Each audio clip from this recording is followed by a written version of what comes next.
Culinary Podcast and Portland Culinary Radio. I'm Stephen Shelmy, your host. We're doing an awesome special on-the-road episode of the podcast here in Bozeman, Montana. I've been here for Bozeman Craft Beer Week, having a wonderful time, and I'm so excited. I am here at, depending on how the locals describe it, and how I describe it, either the very best dive bar in Bozeman or the diviest dive bar in Bozeman, but everyone knows I love dive bars. And I first came here in January and fell in love. It's so awesome that I get to be here. You guys actually hosted, I got to help you host a Bozeman Craft Beer Week event last night, which was tremendous and fun. Dive bar burgers and Bozeman IPA, so that was awesome. But joining me is Don Frye. You and your brother kind of run this place. Good morning, Don. Good morning. Thanks for having me. Oh, I'm so excited to tell you a story. I love this place. I love dive bars. Quintessential and just awesome. And just in case people need to know, if you come to Bozeman, you got to come to the Haufbrau. You have to come to the Haufbrau. It's like going to Granny's. You go to Granny's, you get your donuts, and come to Haufbrau and have a beer. Yeah, definitely a must-see. I agree. Okay, so stories we always cover in the Portland, in all my podcasts. Where were you born? I was born in Salt Lake City, Utah, but spent the rest of my life here. And you would have been born in Bozeman, but just to make sure things went right with your pregnancy, your parents took you down to Salt Lake City. Correct. Yep. Okay, and where'd you go to high school? I went to high school at Bozeman Senior High School, class of 1992. And what's the mascot there? Our mascot is the hawk. I love that. Okay, and what did you go after high school?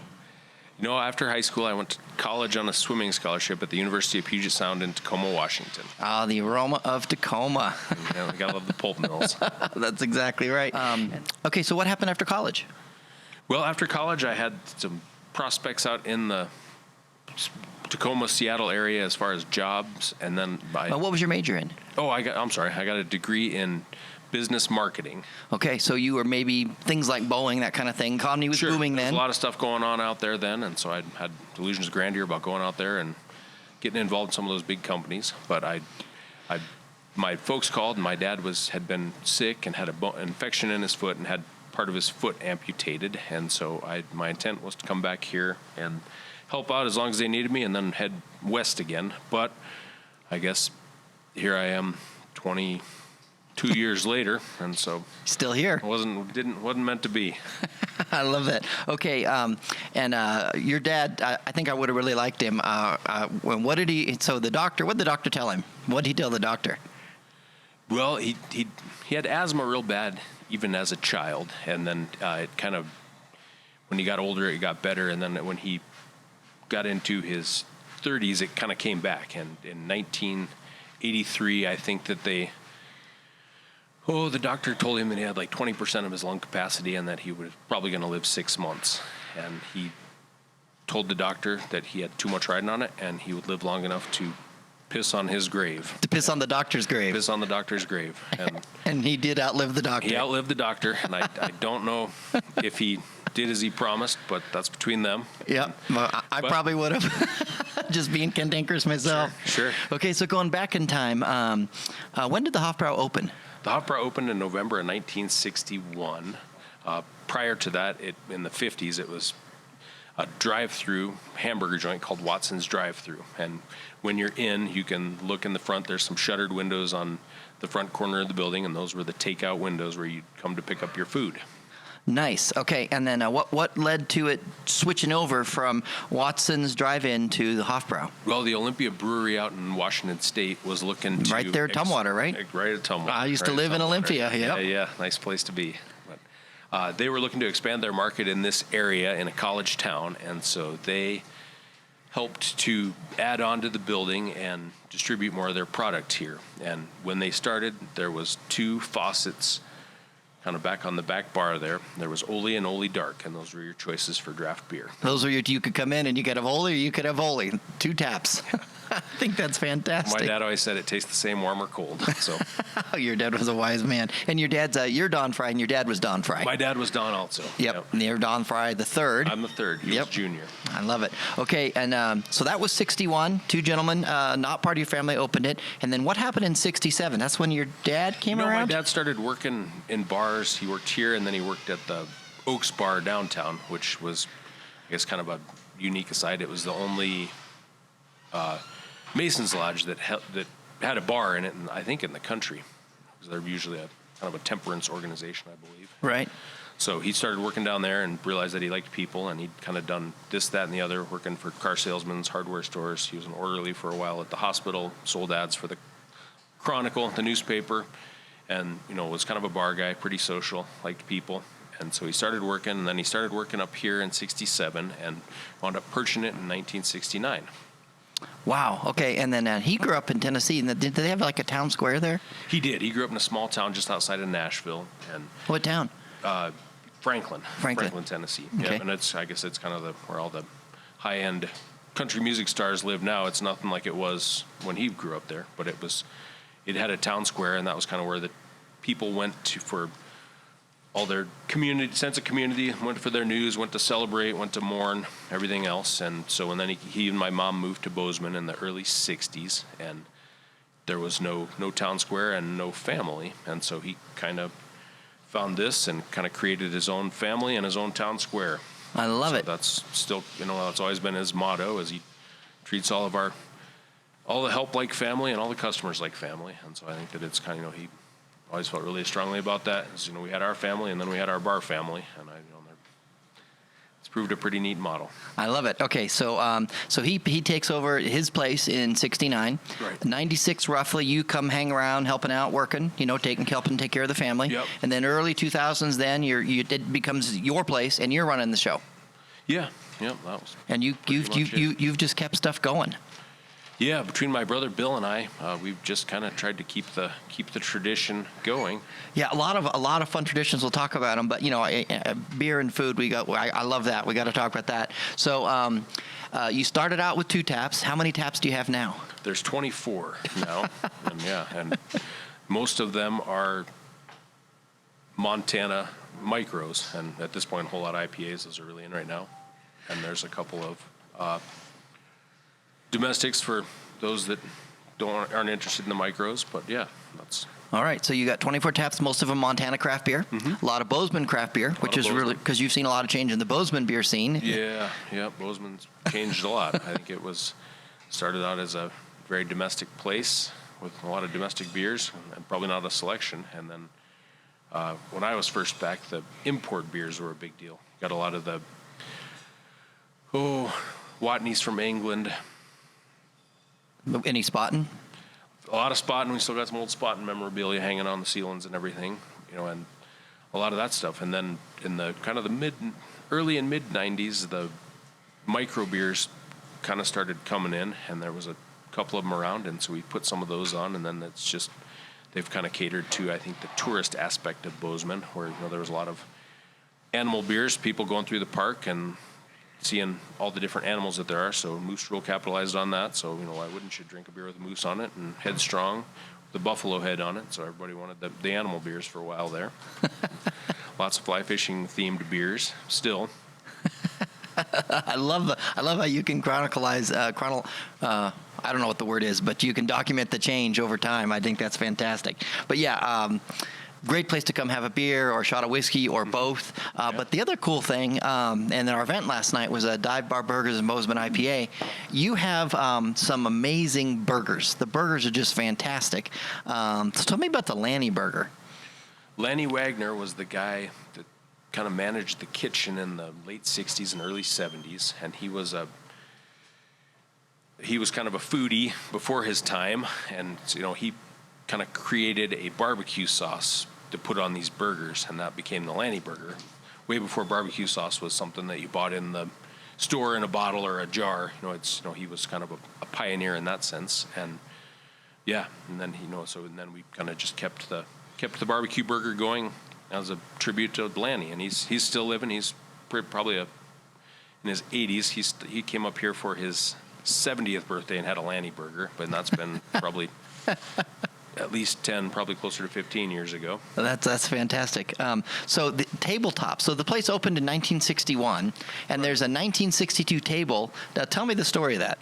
The original owners did a tabletop for the first graduating class of it opened in 61. The first graduating class out here would have been 62. So they did a tabletop for all the graduates to carve their names into. And so they're just plywood. Most of them are just plywood tabletops. And they start with 62 being the first one. It's back in the corner, and 2018 is out on the floor now, and we've had graduates and alumni coming down to sign their name, leave their mark, and it's a neat tradition. We see a lot of people, I guess, just haven't been here for a long time. We're having more and more people coming in with like a legacy, where you'll have somebody dropping a son or daughter off to go to college or coming back for graduation, and the parents are saying, "Oh, geez, this place hasn't changed. I've just found my table from the '80s," and we've had a few of them where it's like a triple legacy, where they're either dropping off or graduating the student.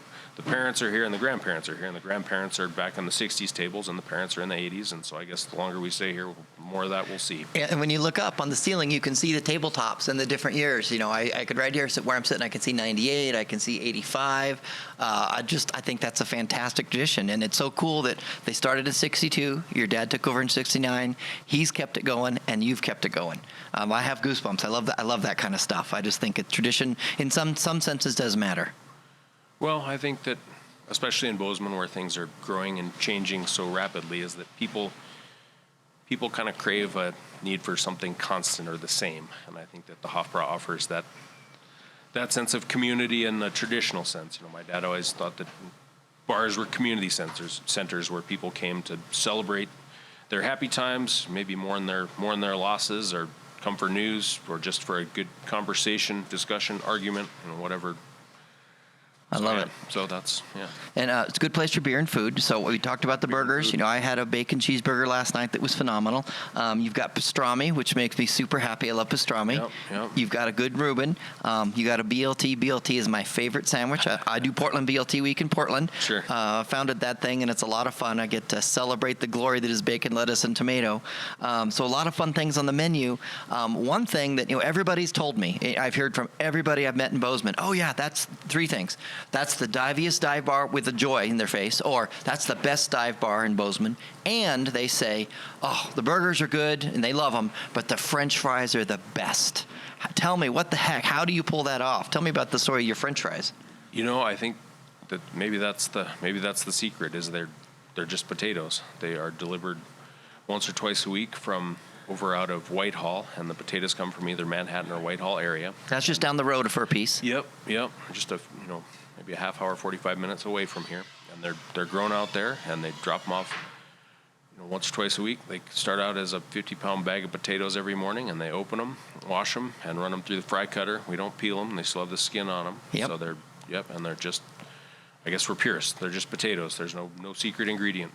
Well, I think that is the secret, because they're not frozen. I think that's fantastic. I grew up in Southern California, and for me, In-N-Out is the best burger on the planet. Now, I know Absolutely. that, as a food writer, I'm not supposed to say that, but it's just because, for me, it's a taste of childhood, really. You know what I mean? And their French fries were potatoes a little while ago, and yours are the same way, which I think is phenomenal. I love that. I think nostalgia is key in any of this stuff. Yeah, so I met a lot of people last night at the event who've been coming here for years. I met a lot of people who, the event brought people who've never been here before, and I'm like, well, you got to promise me to come back. You got to support the Haufbrau. But this one gal, she loves it. She lives 4 blocks away. She walks down on a regular basis, and she says, you got to ask him. You got to ask him, what makes their ketchup so good? Well, that's a secret. We can't tell you. I love it. Okay, great. That's fantastic. Okay, so some of the other fun things that you that I just think is really cool. So there's a photo up there. I'm looking at a photo of a gentleman right here. Tell me about that. Right. That's Dr. Richard Mackey, and he was a wildlife biologist up at MSU, and he passed away here, I guess it's been a couple of months ago, back in February. And he was part of a group of wildlife biologists that have been coming to the Haufbrau, and they host their Friday seminar down here. Every Friday at 4 o'clock, they come down and discuss whatever they're discussing, whether it has to do with wildlife or politics or anything else, every Friday. And they have since 1963, and I don't know how many 100 years of experience they have between them, but it's got to be a bunch. And most of those guys have probably forgotten more about Montana hunting, fishing, birds, wildlife, rock hounding than you or I'll know in a lifetime. Huh. I guess that's, if you look, most all the pictures in here are from one regular or another that passed either before their time from too much good living, or on their terms and the way they wanted right up until the end. So it's kind of a tribute to Those that have left. And so you put his picture up to honor him. So he sits up and watches out for the Friday afternoon guys. They'll be here At this very tomorrow table. afternoon, sitting right here where you and I are, and Dick will be looking down on them, making sure they're not misbehaving. I love it. That's fantastic. Wow, that stuff just touches my heart. Okay, talk to me about this bicycle here. What the heck with a bike up on the ceiling? I noticed it the first time I walked in. Oh, sure. Well, we have an old Schwinn tricycle up there, like an adult tricycle, and it belonged to a guy that swamped down here. And a swamper is the person that cleans the bar out in the mornings, sweeping and mopping, taking out the trashes, hitting the bathrooms. And his name was Lou, and he was the victim of thalidomide in childhood birth and had a crippled arm, and so he was unable to ride a bike. So he had this trike, and that was actually, that was in his will, is that he wanted his trike suspended from the ceiling in the Hof, and so you can't deny a guy his last request. So there it is, and I guess when the building finally falls down, the trike will fall down with it. Okay, tell me about these foot rails. The foot rails at the bar are made from ore cart track that came from over in the Madison Valley. There was a bunch of gold and silver mines over there in the Madison Valley, and so these were they bent and welded the tracks for foot rails in here from one of those old mines over in the Madison Valley. I love it. Okay, and then the bobcat? And that's a gift from another swamper. He lost a hand in a mining accident in Butte, and then he came over here and he shot this bobcat, I think, when he was a boy. And gosh, he died probably 20 years ago, so I mean, that gives us some. And the bobcat is the Montana State mascot, so he always thought that this bobcat mount would be a good thing to have hanging in the Haufbrau. He thought it belonged here. Well, everything in here tells a story, and it looks like dusty old junk to most people, but if you take the time to look at it and ask for the story, we've tried to keep track of most of them and pass them on, so everything in here tells a story, and it means something to somebody. Okay, and then this right here, your Venus.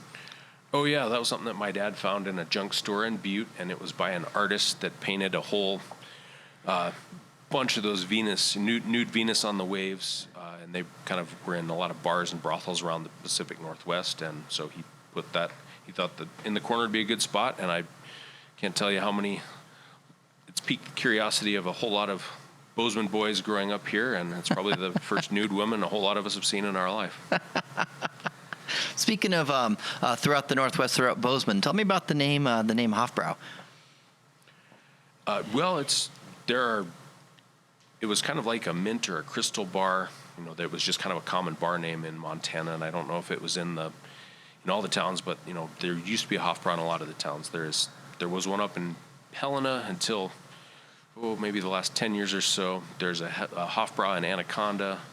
I believe there's one in Great Falls, but yeah, they were always. It's just kind of a regional bar name for Montana towns. I love it. Okay, and did you know there's actually a Haufbrau in Germany too?